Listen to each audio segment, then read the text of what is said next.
સુરતમાં નીકળી ભવ્ય તિરંગા યાત્રા। જળશક્તિ મંત્રી સી.આર. પાટીલ અને હર્ષ સંઘવી જોડાયા યાત્રામાં। સેનાના સન્માનમાં તિરંગા યાત્રા નીકળી છે। પાલે પોઈન્ટથી કારગિલ ચોક સુધીની આ યાત્રા છે। પૂર્વ સૈનિકો સહિત મોટી સંખ્યામાં લોકો જોડાયા છે। કિન્નરોએ પણ સેનાના શૌર્યને સલામ કર્યા છે। તો તિરંગા યાત્રા સુરત ખાતેના આ દ્રશ્યોમાં આપને બતાવી રહ્યા છે। જળશક્તિ મંત્રી સી.આર. પાટીલ અને હર્ષ સંઘવી જોડાયા છે। આ તિરંગા યાત્રામાં આપને જણાવી દઈએ કે અલગ અલગ જગ્યાઓ પર આ તિરંગા યાત્રાનું આયોજન કરવામાં આવ્યું હતું અને હાલ સુરતના આ દ્રશ્યો હર્ષ સંઘવી અને સી.આર. પાટીલ આ તિરંગા યાત્રામાં જોડાયા છે।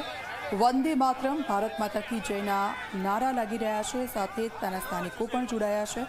મોટી સંખ્યામાં લોકો તિરંગા યાત્રામાં જોડાયા અને આપ જુઓ ઓપરેશન સિંદૂર કે જે સફળતાપૂર્વક પાર પડ્યું છે તેને લઈને આ તિરંગા યાત્રા ગૃહ રાજ્યમાં હર્ષ સંઘવી તેમણે પણ ઓપરેશન સિંદૂરની આ ટી-શર્ટ પહેરી છે અને બીજા તમામ લોકો જે લોકો જોડાયા છે તે લોકો પણ ઓપરેશન સિંદૂરના બેનરો સાથે આ યાત્રામાં જોડાયા છે મોટી સંખ્યામાં। મિથુન, બિલકુલ, તો પાર્લે પોઈન્ટથી કારગિલ ચોક સુધી આ યાત્રા યોજાઈ છે અને આપ જે રીતે દ્રશ્યોમાં જોઈ રહ્યા છો હજારો લોકો આ યાત્રામાં જોડાયા છે અને હાથમાં પણ તેમના તિરંગો છે અને લોકો એ ગર્વ મહેસૂસ કરી રહ્યા છે આપણી સેનાએ જે રીતે પાકિસ્તાનને ધૂળ ચાટતું કર્યું।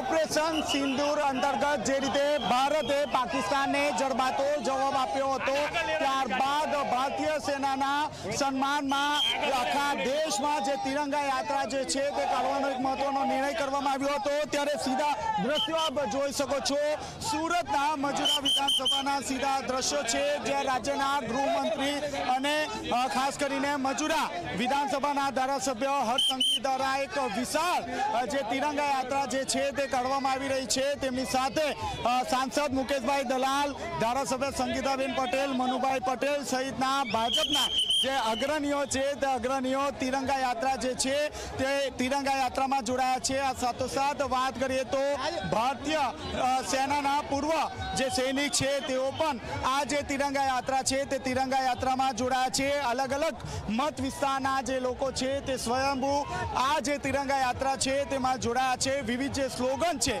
જે પોસ્ટરો છે તે તેમના હાથમાં લઈને તેઓ આ જે તિરંગા યાત્રા છે તેમાં જોડાયા છે। ખાસ કરીને ઓપરેશન સિંદૂર અંતર્ગત જે રીતે ભારતીય સેના દ્વારા જે કામગીરી કરવામાં આવી હતી, પાકિસ્તાનને જડબાતો જે રીતે જવાબ આપવામાં આવ્યો હતો ત્યારબાદ જે ભારતીય જે દેશના જે નાગરિકો છે તેમાં એક અનેરો જે ઉત્સાહ છે તે જોવા મળી રહ્યો છે। હાલમાં પણ જે નાના બાળક હોય કે વૃદ્ધ તમામે તમામ જે લોકો છે તે લોકો સ્વયંભૂ આ જે તિરંગા યાત્રા છે તેમાં જોડાયા છે। ખાસ કરીને મોટી સંખ્યામાં જે મહિલાઓ છે તે મહિલાઓ પણ આ જે તિરંગા યાત્રા છે તેમાં જોડાયા છે। ભાજપના દરેક કોર્પોરેટર હોય કે ધારાસભ્ય તમામે તમામ જે લોકો છે તે લોકો આ જે તિરંગા યાત્રા છે તે યાત્રામાં જોડાયા છે। આપ જોઈ શકો છો હાલમાં પોલીસના ચાપતા બંદોબસ્ત વચ્ચે જે યાત્રા છે તે યાત્રા અહીં કાઢવામાં આવી રહી છે। ધીરે ધીરે પીપલોથી આ જે યાત્રા છે તેનું પ્રસ્થાન થઈ ચૂક્યું છે અને કારગિલ ચોક ખાતે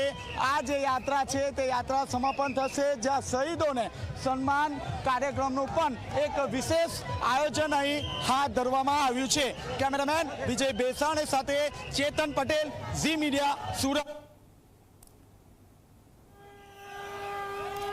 તો તિરંગા યાત્રા જે યોજાઈ છે પાર્લે પોઈન્ટથી આ તિરંગા યાત્રાની શરૂઆત થઈ અને તેમાં ગૃહ રાજ્યમંત્રી હર્ષ સંઘવી જોડાયા છે, સાથે સી.આર. પાટીલ તેમાં જોડાયા છે અને આ દ્રશ્યોમાં પણ આપ જોઈ રહ્યા છો જે રીતે દેશના દરેક લોકોને ગર્વ છે કે આપણે જે રીતે ઓપરેશન સિંદૂર થકી પાકિસ્તાનને ધૂળ ચાટતું કર્યું અને તેમાં દરેક લોકોને જે રીતે આપણા સૈનિકો પર ગર્વ થઈ રહ્યો છે અને તે જ પ્રકારની દરેક જગ્યાએ આ રીતે તિરંગા યાત્રા યોજાઈ છે। તો સુરતમાં આજે તિરંગા યાત્રા યોજાઈ તેના દ્રશ્યો આપ ટીવી સ્ક્રીન પર જોઈ રહ્યા છો અને પાર્લે પોઈન્ટથી આ તિરંગા યાત્રા નીકળી હતી।